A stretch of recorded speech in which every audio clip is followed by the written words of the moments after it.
Hello everyone, I am Atri. Welcome back to my channel everyday echoes Atrei. আজকে বছরের শেষ রাতের একটা ছোট্ট ব্লগ নিয়ে এসেছি আপনাদের সামনে। বিদায় জানিয়ে দেব 2024কে। বছরের শেষ রাত মানেই এক অন্যরকম অনুভূতি। 2024 সাল বিদায় জানাতে আর মাত্র কয়েক ঘন্টা বাকি। বছরের শেষ সন্ধ্যায় মায়ের মন্দিরে গিয়ে প্রণাম জানালাম।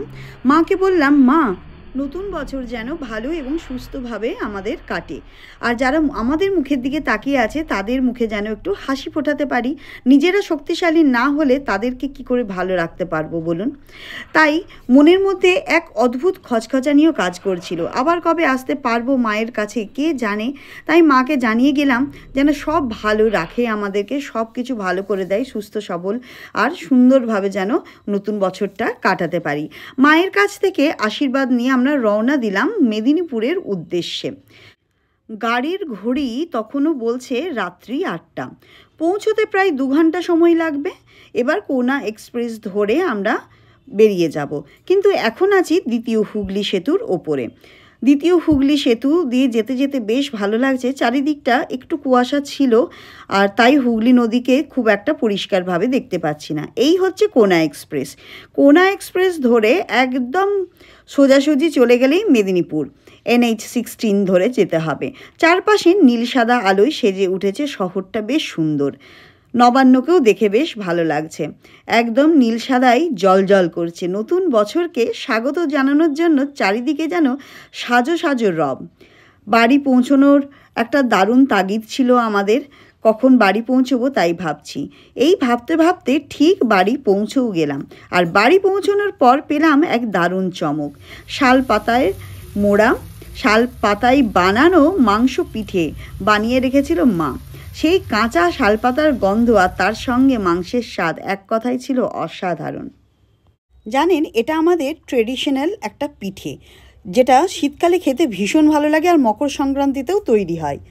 তাই ব্যাঙ্গালোরে তো এরকম শালপাতা পাওয়া যাবে না, তাই জন্য এটা আমরা ওই দেশে বাড়ি গিয়েছিলাম, সেখান থেকে কাকিমা দিয়ে পাঠিয়েছিল।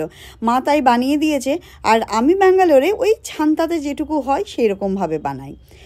আমি তো ছিলাম না, আমার মা আমাকে সারপ্রাইজ দিয়েছে, তাই আপনাদেরকে প্রসেসটা দেখাতে পারলাম না। কিন্তু শালপাতায় এই যে মাংসের ব্যাটারটাকে তৈরি করে দিয়ে চাল গুঁড়োর সাথে দারুণ একটা ব্যাটার তৈরি হয়। আর শালপাতার মধ্যে সরষের তেল দিয়ে দুদিক থেকে শালপাতা দিয়ে স্টেপল করে, আর এটা হচ্ছে ফ্রাইং প্যান যে হয় সেগুলোতে ভাজে। আর কাঠের উনুনে ভাজলে বা কাঠের উনুনে তৈরি করলে তার ফ্লেভারটা দারুণ আসে, আর শালপাতা, কাঁচা শালপাতার গন্ধটাও দারুণ আসে। অসাধারণ খেতে হয়েছিল। মা তো মাই হয়, সন্তানের মুখের স্বাদ পাল্টাতে তিনি জানেন কি বানাতে হবে, কি খাওয়াতে হবে, কি করতে হবে। ব্যাঙ্গালোরে আমরা এই সমস্ত জিনিসগুলো পারি না খেতে, তাই মা বানিয়ে খাওয়ালো। আর এই ঠান্ডায় মেদিনীপুরে বেশ ভালো ঠান্ডা পড়েছে। ঠান্ডার রাতে সে বেচারা একাই হচ্ছে গ্যাসের পাশে দাঁড়িয়ে আমাদের জন্য এমন চমৎকার সব খাবার তৈরি করেছেন, সে আর কি বলবো। গরম গরম ধোঁয়া ওঠা ভাত, শিম আলু ভাজা, যেটা আমি খেতে ভীষণ ভালোবাসি।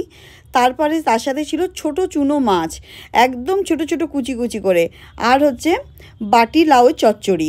উফ, অসাধারণ সব কিছু রান্নাবান্না করে রেখেছিল। এই যে ছোট মাছগুলো, এইগুলো আমি ব্যাঙ্গালোরে একদম পাই না, আর আমার মা এত সুন্দর বানায়, তার কি টেস্ট বিশ্বাস করুন। মা জানে সারাটা দিন পরিশ্রম করে ট্রাভেল করে আসবার পর এক মুঠো ভাত তো খাবেই, এবং আমি নয়, আমার হাজব্যান্ড পর্যন্ত। তাই আমার হাজব্যান্ডের কথা ভেবে হচ্ছে চারিদিকে মা এই সমস্ত করে রেখেছে। খাওয়া দাওয়ার পর গল্প শুরু হলো। তারপরেই অপেক্ষা নতুন বছরের। ঘড়ির কাঁটা তখন রাত 12টার দিকে এগিয়ে চলেছে। চারপাশে গান, নাচ আর আতশবাজিতে জমে উঠেছে রাতটা।